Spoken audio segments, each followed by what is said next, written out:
Assalamualaikum warahmatullahi wabarakatuh. Saya Dian Kartika Dewi, nomor pokok mahasiswa 1911 100285. Saya akan melaksanakan tugas sejarah kebudayaan Islam yang diampu oleh Ibu Lilis Setiawati MPD. Di sini saya akan membahas mengenai perkembangan kebudayaan Islam di masa Bani Abbasiyah. Perkembangan Bani Abbasiyah di bidang politik. Yang pertama, proses pembentukan negara Bani Abbasiyah. Awal kebangkitan dinasti Bani Abbasiyah ditandai dengan adanya gerakan-gerakan perlawanan untuk melawan dinasti Umayyah di Andalusia, Spanyol. Pada masa itu, kekuasaan dipimpin oleh Khalifah Hisham bin Abdul Malik. Gerakan ini mendapatkan momentumnya ketika salah seorang tokoh, yaitu Muhammad Ali, memusatkan kota Kufah sebagai kota perlawanan. Gerakan ini mendapatkan dukungan dari kelompok Mawali, yaitu masyarakat yang dinomorduakan, dan kelompok Syiah yang menghendaki haknya ketika itu dirampas oleh dinasti Umayyah. Akhir kekuasaan dinasti Bani Umayyah yaitu pada tahun 132 Hijriah dengan terbunuhnya khalifah terakhir yaitu Marwan bin Muhammad di Fustat, Mesir. Maka berdirilah dinasti Bani Abbasiyah yang berkuasa selama 6 abad dari tahun 132 sampai 636 Hijriah.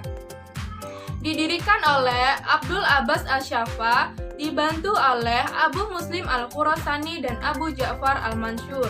Kenapa dinamakan dinasti Abbasiyah? Karena para penguasa dan pemimpin dinasti ini merupakan keturunan Abbas, paman Nabi Muhammad SAW.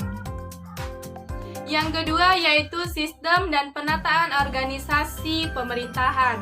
Pada mulanya, ibu kota negara ini yaitu Al-Hashimiyah. Namun, untuk menjaga kestabilitasan negara yang baru dibangun, ibu kotanya dipindahkan ke kota yang baru dibangun yaitu Baghdad. Kota ini berada di tengah-tengah kota Persia. Nah, pada masa pemerintahannya, Al-Mansur melakukan konsolidasi dan penertiban pemerintahan dengan membentuk beberapa lembaga seperti eksekutif dan yudikatif. Pada masa pemerintahannya, ia menciptakan tradisi baru dengan mengangkat wazir dalam koordinasi kementerian yang sudah ada. Wazir pertama yang diangkatnya yaitu Khalid bin Barmak.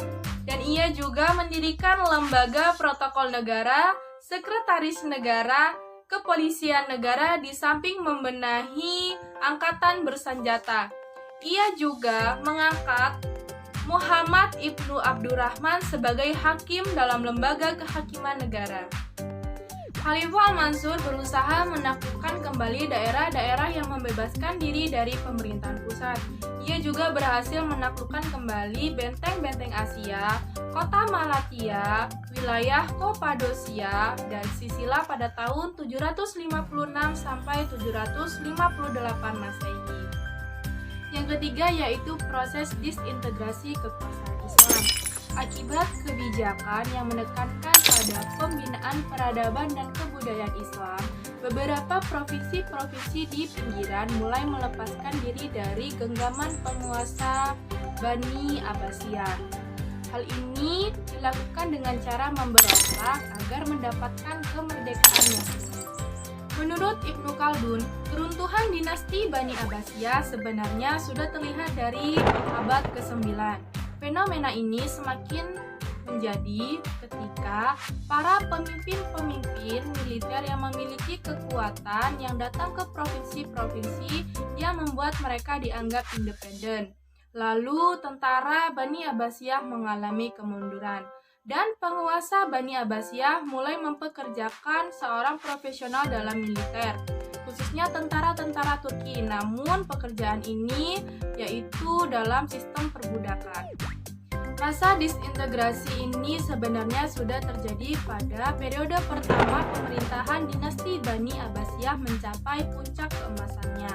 Pada periode selanjutnya mengalami kemunduran terutama dalam bidang politik, di mana hal lain yang menyebabkan kemundurannya yaitu para penguasa yang hidup bermewah-mewahan dan lemahnya pemimpin khalifah dalam memimpin roda pemerintahan. Yang keempat adalah Perang Salib. Perang Salib ini terjadi pada tahun 1095 Masehi, saat Paus Urbanus II menyerukan kepada umat Kristen di Eropa untuk melakukan perang suci.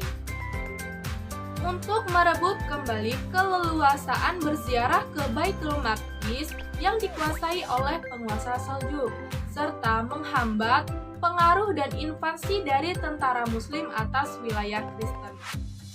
Walaupun umat Islam berhasil mempertahankan daerah kekuasaannya dari tentara salib, namun mereka banyak mengalami kerugian yang berakibat pada lemahnya politik pada masa itu. Dalam kondisi ini, bukannya mereka bersatu, mereka malah terpecah belah. Banyak daulah kecil yang memerdekakan diri dari pemerintahan dinasti Abbasiyah di Baghdad. Selanjutnya yaitu perkembangan dinasti Bani Abbasiyah di dalam pemikiran. Ada beberapa faktor. Yang pertama, karena adanya sikap terbuka. Lalu yang kedua, toleran dan akomodatif kaum muslim terhadap pemikiran dan peradaban asing yang lebih maju. Yang ketiga, cintanya umat Islam terhadap ilmu pengetahuan. Yang keempat, lahirnya akademik di lapisan masyarakat. Lalu yang kelima yaitu banyaknya cendekiawan muslim yang berkiprah dalam pemerintahan dan lembaga. Selanjutnya yaitu perkembangan dinasti Bani Abbasiyah dalam perekonomian. Yang paling menonjol yaitu pertanian. Pada masa itu pertanian sangat menunjang perekonomian dinasti Abbasiyah karena daerahnya yang dekat dengan sungai yang biasa disebut dengan Sungai Sawat. Tanah di sana sangat subur sehingga dapat ditanami oleh tanaman apapun. Semua pengolahan tanah hampir semuanya dilakukan oleh penduduk asli. Nah, dalam pertanian juga mengalami peningkatan melalui irigasi dan peningkatan hasil pertambangan seperti emas, perak, tembaga, dan juga besi. Terkecuali itu, dagang transit antara timur dan barat juga membawa kekayaan sebagai Basrah merupakan pelabuhan yang terpenting.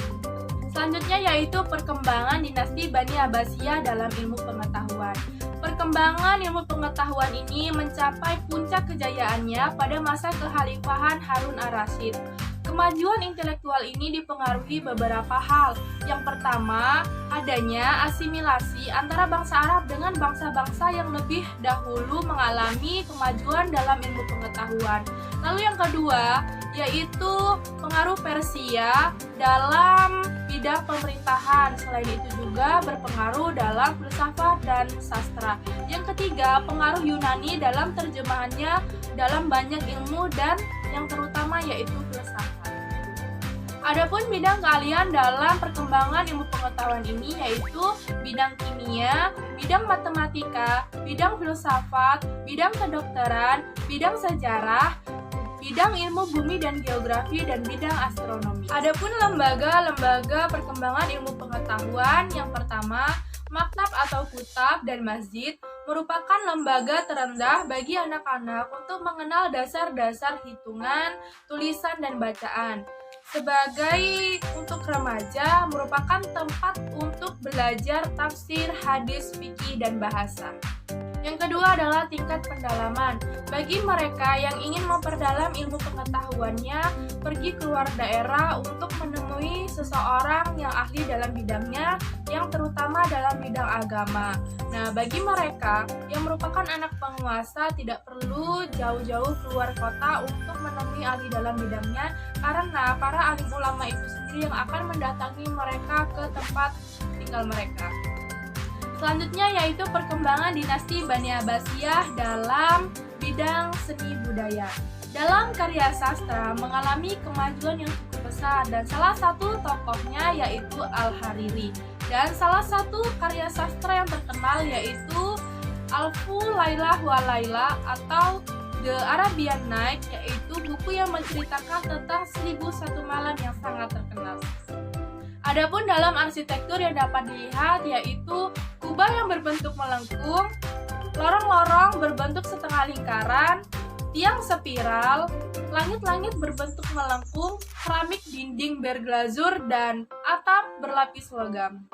Yang terakhir adalah penyebab keruntuhan dan kemunduran dinasti Bani Abbasiyah. Menurut W.